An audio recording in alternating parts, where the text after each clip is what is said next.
Current ఛార్జీలు పెంచబోము, తగ్గిస్తామని మాట ఇచ్చినటువంటి చంద్రబాబు గారు అధికారంలోకొచ్చాక మాట తప్పారు, మడమ తిప్పారు అనాలా? లేకపోతే యూటర్న్ తీసుకున్నారు అనాలా? ఎందుకంటే మాట తప్పను, మడమ తిప్పను అన్నటువంటిది జగన్ వాడు కాబట్టి అది ఆయనకి వర్తిస్తే అందులో తేడా వచ్చినప్పుడు ఆ మాట అన్న మాట తిప్పారు, మడమ తప్పారు అన్నట్టుది. అట్లాగే ఇక్కడ యూటర్న్ నడుస్తున్నది. ఏంటంటే కరెంట్ ఛార్జీలు అడ్డకోలుగా పెంచి పడేశారు. ఇష్టారాజ్యంగా దోచేశారు. దానికి కారణం ఏమని చెప్పారంటే జగన్ టైంలో వేసినటువంటి వాటి అదనంగా వసూలు చేయడం వల్ల అదనంగా ఖర్చు పెట్టడం వల్ల జరిగిందన్నారు. అంతకుముందు చంద్రబాబు టైంలో దాన్ని జగన్ కూడా పెంచాడు అంటే అబ్బెబ్బే అట్టా కుదరదు అన్నారు, అట్టా కుదురుతుంది అన్నారు. కానీ ఇక్కడ చేశారు.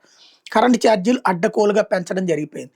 తర్వాత మొన్న మధ్యన ఎలక్ట్రిసిటీ రెగ్యులేటరీ కమిషన్ తను ఎంతైతే పెంచమందో అంతకంటే ఎక్కువ పెంచేసింది ఎలక్ట్రిసిటీ డిపార్ట్మెంట్ అన్నటువంటి విషయాన్ని తేల్చి అది ఖచ్చితంగా వెనక్కి ఇవ్వాల్సిందే అని ఆదేశం ఇచ్చేటప్పటికి సచ్చినట్టు ఇప్పుడు ఛార్జీలు తగ్గించారు.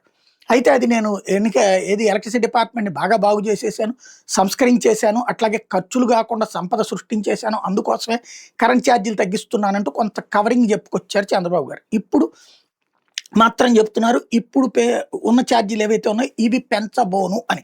అంటే మొన్న తగ్గించిన ఛార్జీలు ఇక పైన పెంచబోను అని. అదే జరిగితే అద్భుతం. అయితే ఛార్జీల లెక్కల్లో కాకుండా ఏ ట్రూ అప్ లేకపోతే కనుక అదేదో ఎఫ్టీపీఏలో ఎఫ్సిపిఏలో పేరుతో మళ్ళీ వచ్చే ఏడాది వేస్తే మాత్రం పబ్లిక్ ఆటోమేటిక్గా చర్చించుకుంటారు. అదొక్కటి ఆలోచించుకుంటే బెటర్.